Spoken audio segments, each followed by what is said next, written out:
This is my favorite food. Ito ang nakasanayan ko ng bata ako. So, isi-share ko sa inyo ang pagluluto ng pansit bihon gisado na hindi nakakaumay. Ayan, bababad ko muna yung bihon na blocks kasi yan na yung uso ngayon. Ito yung karne ng baboy, sinasangkotsa ko. Ayan, yung sangkotsa, yung pakukuluin muna hanggang sa medyo lumambot. Itatapon natin yung pinagpakuluan para hindi malangsa po yung karne.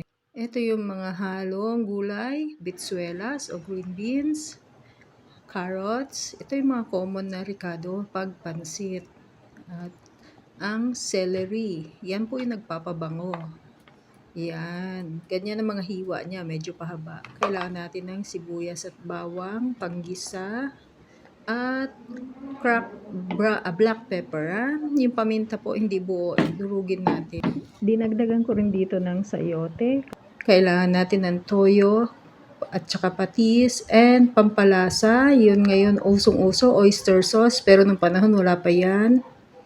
Ayan po ang mga panghalo sa ating masarap na pansit bihon gisado. Umpisahan natin sa pagbabad ng bihon para mabilis siya lumambot. At tapos crack na rin natin yung black pepper para hindi natin malimutan, hindi tayo mataranta mamaya. Wala tayong pang-crack kasi na maganda. Ano muna, binabrown ko muna siya. Hindi pa pala ginigisa yan. Nagdagdag ako ng bawang. Yan. Para lumabas yung bango ng bawang, lutuin natin siya sa mantika. And then, dagdag na rin natin ang sibuyas. Alam niyo po yung sibuyas. Para sweet siya, medyo i-brown mo. Yan. Igisa na natin yung ating baboy na nag-brown. Halo na natin yung mga gulay. Dito, nilagyan ko siya ng sayote, pandagdag. Minix ko na yung mga gulay, green beans, sayote at carrots. Para sabay-sabay silang maluto. Ayan po. Huwag nyo i-overcook.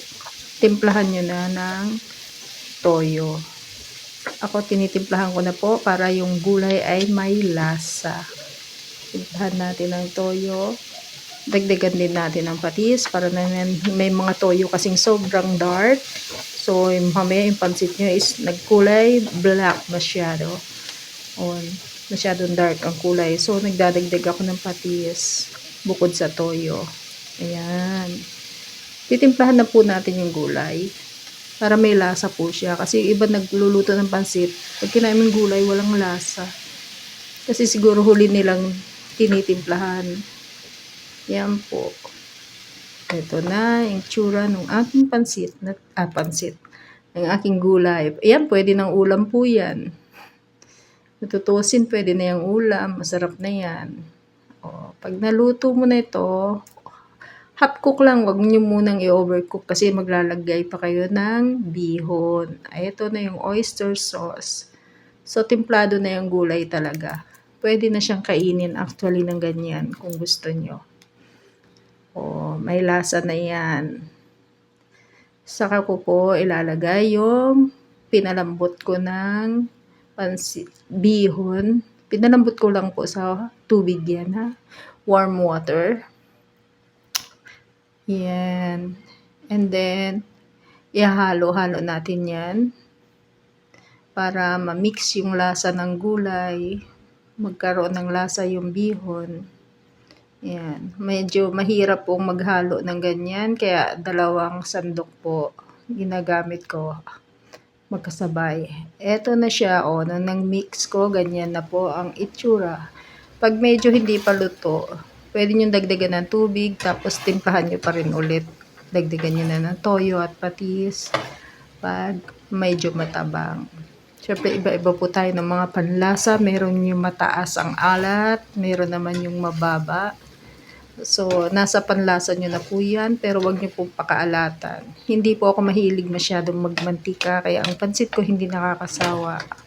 Tubig po ang dinadagdag ko pag hindi pa luto. Yung iba kasi dinadamihan nila ng mantika, kaya makikita nyo napaka-oily, nakakaumay, tsaka hindi po good sa health. So, yan po, hintayin nating maluto. Halo-haluin pa minsan-minsan para hindi po matutong sa ilalim ng kawali. Mas better kung meron kayong yung palayok na malalim, yung wok. Mas magandang paglutuan po yun ng mga noodles. Ito po kasi is regular na palayok lang ito gamit ko o kawali. Kaya ako'y nahihirapan.